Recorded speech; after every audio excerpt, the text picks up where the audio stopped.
은혜 받을 하나님의 말씀은 사도행전 20장 17절에서부터 24절까지 말씀입니다. 사도행전 20장 17절에서부터 24절까지 말씀. 우리 한 절씩 우리 교독하겠습니다.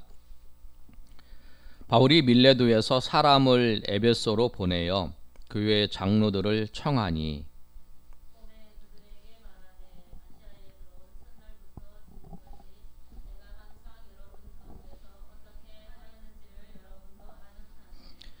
곧 모든 겸손과 눈물이며 유대인의 간계로 말미암아 당한 시험을 참고 주를 섬긴 것과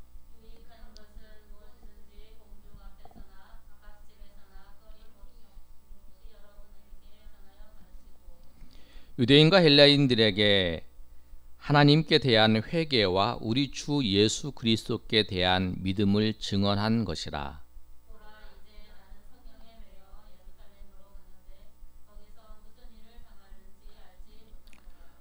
오직 성령이 각 성에서 내게 증언하여 결박과 환난이 나를 기다린다 하시나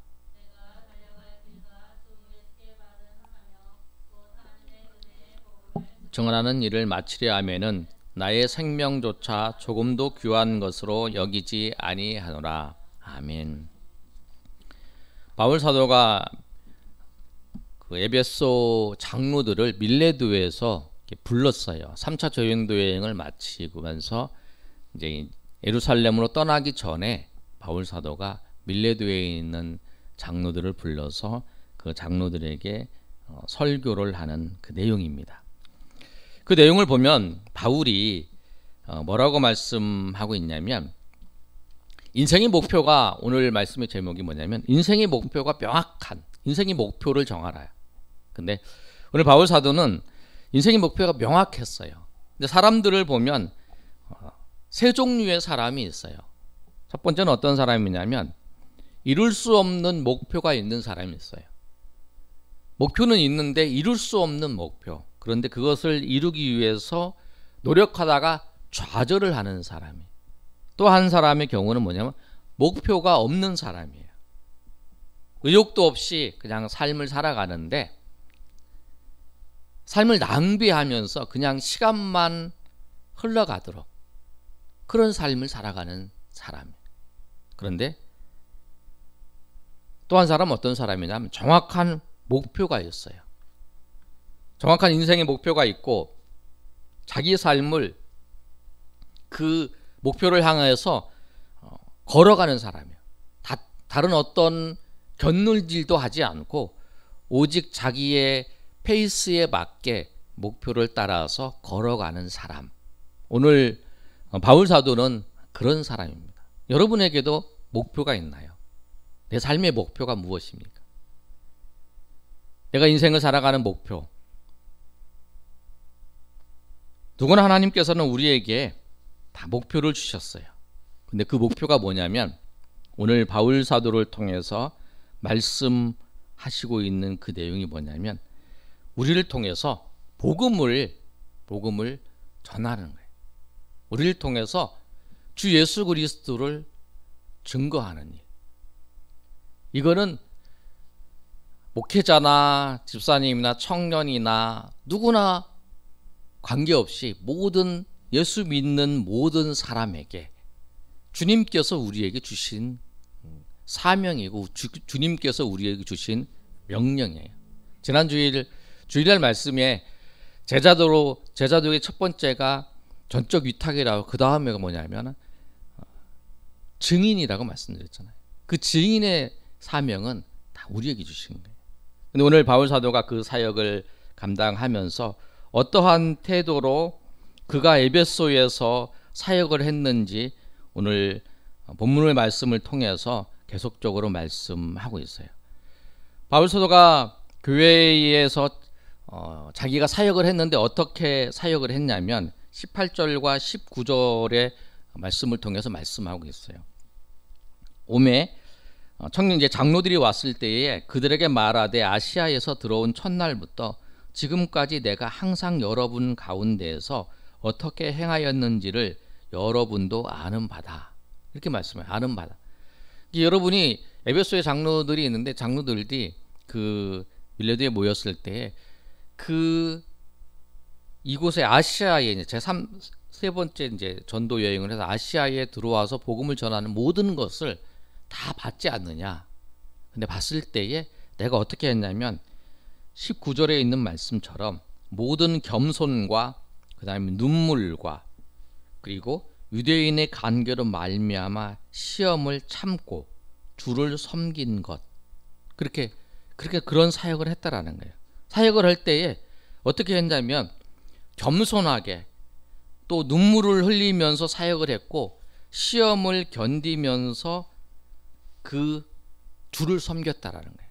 그러니까 우리가 복음을 전하는 일, 그다음에 하나님의 사역을 하는 데 있어서 중요한 그 사역에 갖춰야 될 요소가 뭐냐면 겸손하는 거예요. 겸손하고 눈물을 흘리면서 그 영혼들을 바라보면서 영혼을 사랑하는 마음을 가지고 그들을 향해서 눈물을 흘리면서 핍박하는 자도 알지 못해서 그랬다는 거예요.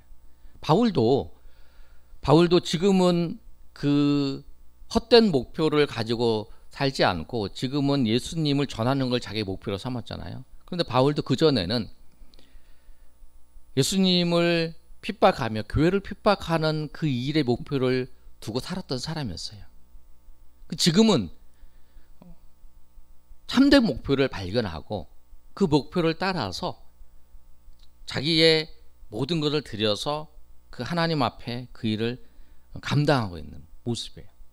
그런데 그런 과정 속에서 오늘 본문에 있는 말씀처럼 사역할 때 있어서 겸손하게 눈물도 흘리며 또 유대인들로 인한 시험도 겪는다는 거예요. 그러니까 우리가 살면서 사역을 하든지 무엇을 하든지 간에 항상 우리 가운데 시험이 있다라는 거예요.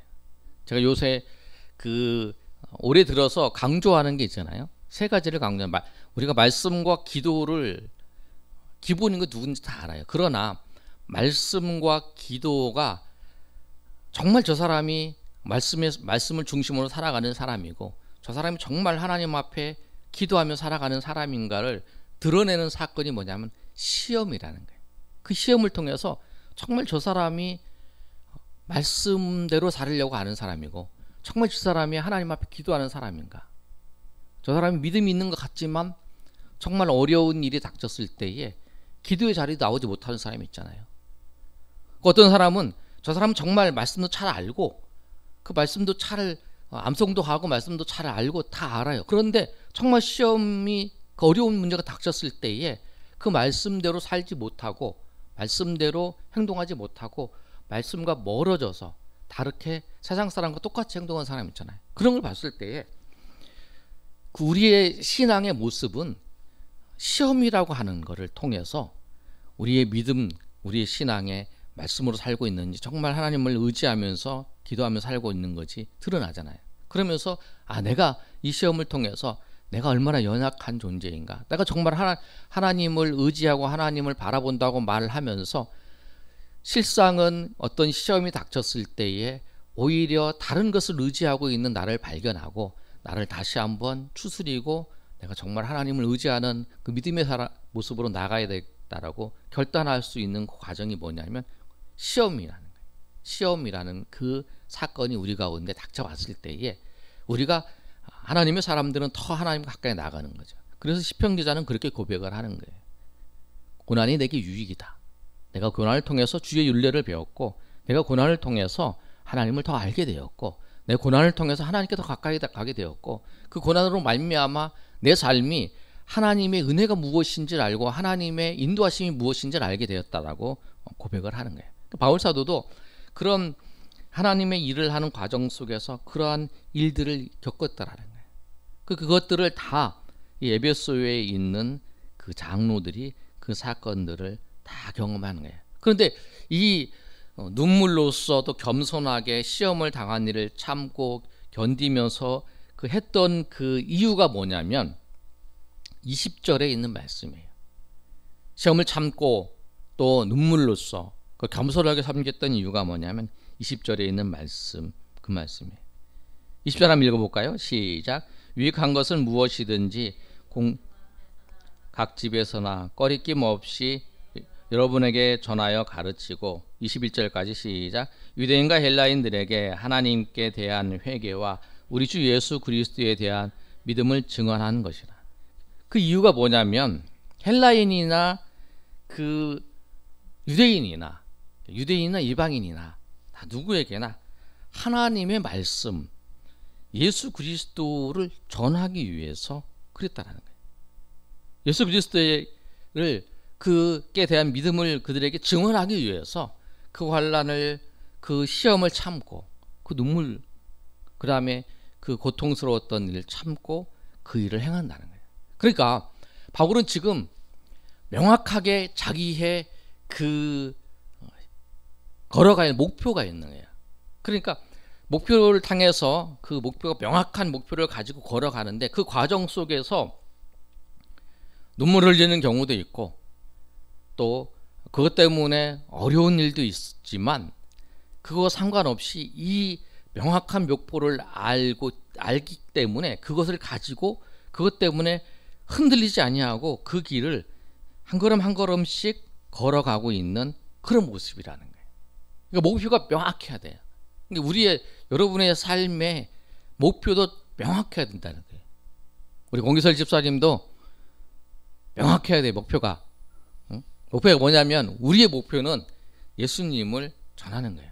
그런데 여러분 그런데 이제 그렇게 생각하세요. 여러분 굉장히 열심히 있는 사람 있잖아요. 이렇게 막 사람들도 종류별로 있어요. 보면 굉장히 막 외향적이어 가지고 막 이 사람들을 만나서는 막 전화할 때도 이제 굉장히 이제 파워풀하게 전하는 사람 있잖아요. 막 외치면서 막 예수 믿으라 막 이런 사람도 있잖아요. 근데 그런 사람은 또 그런 사람들을 쓰는 거고 공기설 집사님이나 저도 약간 비슷하지만 좀 조용한 스타일이잖아요. 그런 사람도 그런 사람답게 내 삶의 자리에서 만나는 사람들에게 이제 내가 접하는 사람들에게 복음을 전하는 거예요.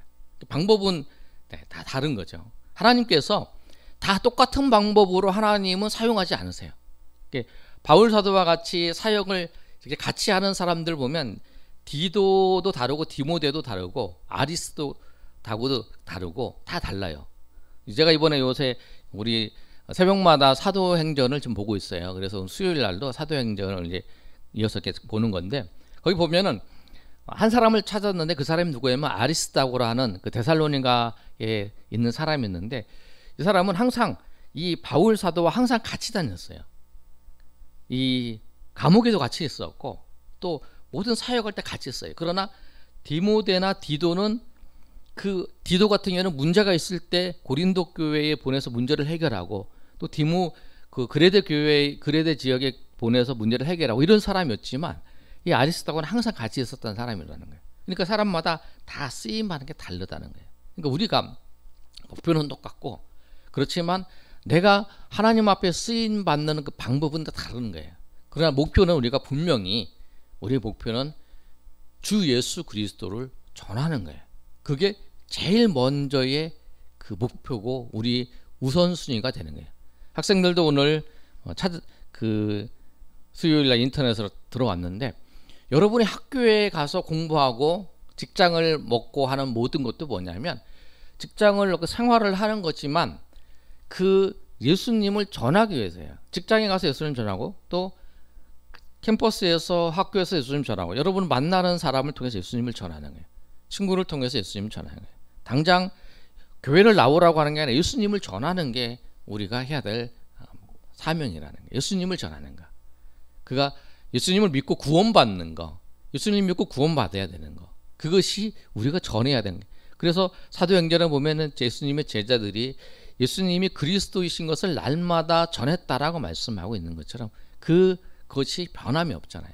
그래서 사도행전을 우리가 주일날 살펴본 것처럼 이 예수님을 전하는 게 명령으로 되어지지 않았던 이유는 뭐냐면 성령이 우리 가운데 계시면 정말 성령이 우리 가운데 계시면 예수님을 증거한다는 거예요.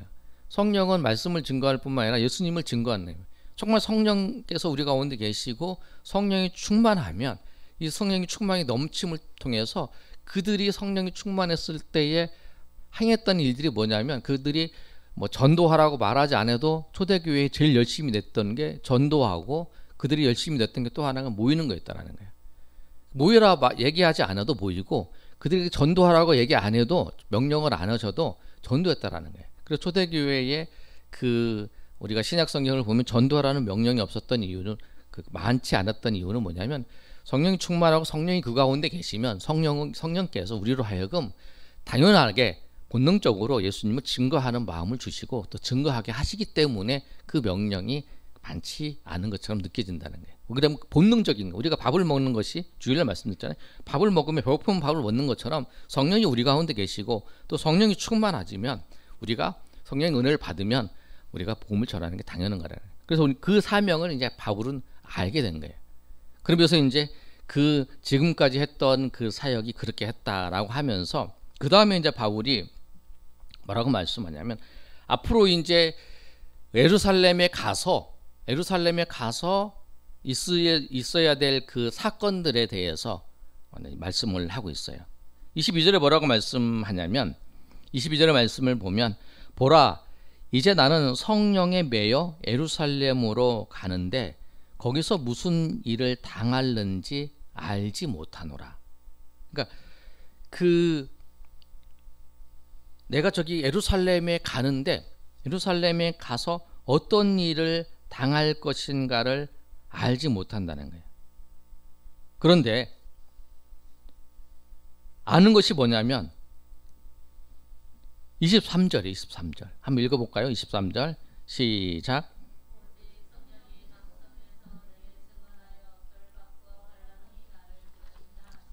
네. 근데 그건 아는 거예요.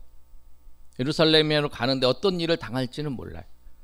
그런데 들어갔을 때에 결박과 환란이 나를 기다린다 하는 걸 알아요. 나중에 이제 예루살렘으로 이제 가는데 이제 가지 말라고 이제 이야기하는 빌립의 이제 딸들이 이야기하는 그 장면이 나오잖아요. 그래도 이제 바울이 이제 가는 장면이 나오는데, 바울은 이제 분명한 자기 인생의 그 목표가 있는 거예요. 달려갈 길이. 그래서 그 예루살렘에 들어가는데 거기 가서 결박과 환란이 있는 걸 알아요. 근데 우리는 그렇게 생각할 수 있어요. 결박과 환란이 있으면 이게 이 길이 아닌가 보다. 내가 이 길로 왔는데 내가 이거를 주님의 뜻대로 살고 이 길을 걸어왔는데 나에게 환란과 어려움이 찾아왔다. 그러면 이게 하나님이 인도하시는 길이 아닌가 보다. 이렇게 생각을 할 수 있다는 거예요. 그게 아니죠. 환란과 어려움, 그것이 문제가 아니라 내가 걸어가야 될 그 분명한, 바울이 이제 24절의 고백이 그거잖아요. 내가 달려갈 길, 내가 주 예수님께 받은 사명, 그것이 분명하면 그 길을 걸어가는 데 있어서 환란과 어려움, 환란과 결박, 이런 것은 뭐냐면 부수적인 거라는 거예요.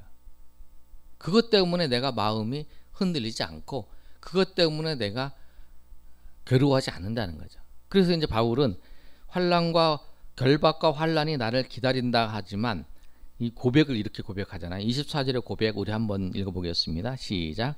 내가 달려갈 길과 주 예수께 받은 사명 곧 하나님의 은혜의 복음을 증언하는 일을 마치려 하면은 나의 생명조차 조금도 귀한 것으로 여기지 아니하노라. 아멘. 바울 사도가 그렇게 고백해요. 내가 달려갈 길, 그리고 주 예수께 받은 사명, 그게 뭐냐면 하나님의 은혜의 복음을 증언하는 일이에요. 그거를 마친 데 있어서 나의 생명도 조금도 귀한 것으로 아끼지 않는다. 나의 인생의 목적은 뭐냐면, 나의 삶의 목적은 주 예수 하나님의 은혜의 복음을 증언하는 일이에요. 그러니까 우리에게, 여러분, 우리를 주님께서 부르셨어요. 우리 제자로 부르셨어요. 단지 제자의 삶을 사는 사람과 살지 않는 사람의 차이뿐이지 주님께서 우리 제자로 부르셨어요. 근데 주님께서 제자로 원하실 때, 우리를 부르실 때 하나님께 모든 것을 맡기고 하나님의 뜻대로 모든 것의 주인님 하나님의 고백하고 우리 인생도 우리 모든 것도 하나님 것이라고 고백하며 사는 거잖아요. 그런데 또 하나가 뭐냐면 우리에게 주신 그 목표와 사명이 증인이라는 거예요. 예수님의 증인. 그것이 우리에게 주신 사명이에요. 그런 우리 모두에게 주신 사명이에요. 목회자나 뭐 어린 아이서부터 장년에 이르기까지 모든 사람, 목회자나 또 처음 예수를 믿는 모든 사람에게 다 주신 그 사명이라는 거예요. 그리고 그 사명은 우리 가운데 있는 성령께서 우리를 인도하세요. 성령께서 우리를 인도하시고 성령의 인도하심을 따라서 합니다. 근데 오늘 바울 사도는 그거를 분명히 하는 거예요. 그래서 그 일을 진행하는 데 있어서 내가 혹시 이것 때문에 나의 생명이 끝날지라도 나는 조금도 아까워하지 않는다 라고 고백을 하는 거예요. 왜냐하면 복음을 전하는 것이 가장 중요하기 때문에 그런 거예요. 예수님이 가장 중요하고 예수님을 전하는 그 사역이 또 우리에게서 가장 중요한 사역이라는 거예요. 그러니까 그 사역을 하는 데 있어서 그래서 나중에 바울 사도가 감옥에 이제 갇혀 있잖아요. 그런데 그 감옥에 갇혀 있을 때 바울 사도가 편지를 보내는데 빌립보서, 골로새서, 에베소서 그 편지를 보내면 그 편지를 보면 뭐라고 하냐면 내가 감옥에 있는 것 때문에 오히려 그 사람들이 도전을 받고 더 열심히 복음을 전했다라고 얘기를 하잖아요. 그러니까 오히려 그것이 더 도전이 되어서 하나님의 복음이 더 확장되어 나아가는 그 모습이잖아요. 그러니까 우리가 명확한 목표가 있어야 돼. 우리 명확한 목표가 복음을 전하는 거예요. 예수님께 주신 사명, 하나님의 은혜의 복음을 증언하는 거예요. 우리가 지난주 주일 말씀의 증인이잖아요. 예수님의 말씀을 증언하는 거예요. 그 명확한 목표가 있으면 그것 오히려 감옥에 갇혀 있는 것도 내가 이 복음을 전하는 이 예수님의 은혜의 복음을 전하는 데 있어서 그것이 쓰임 받을 수 있다면 그 자리도 내가 그 자리도 필요한 거죠. 내가 이 자리에 가서 필요하고 내가 오히려 이 자리에서 복음을 전하는 데 있어서 더 확실하게 된다면 그것이 하나님의 은혜로 우리를 보내신 자리다. 그래서 그것을 알기 때문에 바울이 변함없이 그 목표를 따라서 우리가 달려가고 있는 그런 모습이에요. 여러분은 이 말씀을 보시면서 한번 생각해 보시길 바라요.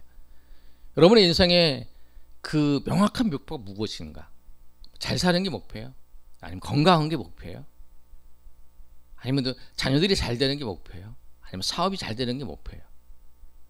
그게 아니에요. 우리 명확한 목표는 그거는 잘못돼도 그거는 잘 되고 잘못돼도 그거에 따라서 우리의 마음이 바뀌면 안 되는 거예요. 근데 우리의 명확한 목표는 뭐냐면 은혜의 복음을 증언하는 거예요. 사업을 통해서 만나는 사람마다 은혜의 복음을 전하는 거고 그리고 내가 하나님의 말씀대로 하면서 잘 되는 것을 통해서 사람들에게 보여주는 것뿐이죠. 그것도 주님을 증언하기 위해서 예수 그리스도를 증언하기 위해서는 거예요. 내가 어느 위치에 있든지 그걸 하는 거예요. 입술로 주님께서 이곳의 모든 것의 주인이시라고 하는 사실을 그리고 주님께서 이 모든 것을 이끌어 가신다고 하는 사실을 주님께서 이 모든 것의 주인이시고 만드신 분이라고 하는 사실을 그리고 그분을 믿으면 그분의 자녀가 되어서 살아간다는 사실 그리고 구원받는 사실을 그 사실을 전하는 거죠. 여러분의 목표가 오늘 이 바울 사도처럼 정말 나의 달려갈 길과 주 예수께 받은 그 사명, 은혜의 복음을 증언하는 일이 여러분의 정확한 명확한 목표가 되시기를 소망합니다. 그리고 그런 고백이 여러분에게 있을 때에 여러분이 어떤 환난과 여러분의 어떤 핍박과 고통이 있어도 그 속에서 우리의 눈을 다른 데 돌리지 아니하고 그 일을 바라보면서 그 일을 통해서 하나님 앞에 나아가고 또 그 일을 묵묵하게 또 여러분의 페이스에 맞춰서 한 걸음 한 걸음 걸어가면서 주님과 함께 동행하면서 하나님의 은혜의 일들을 감당해 나가시는 저 여러분이 되시기를 예수님의 이름으로 축원합니다.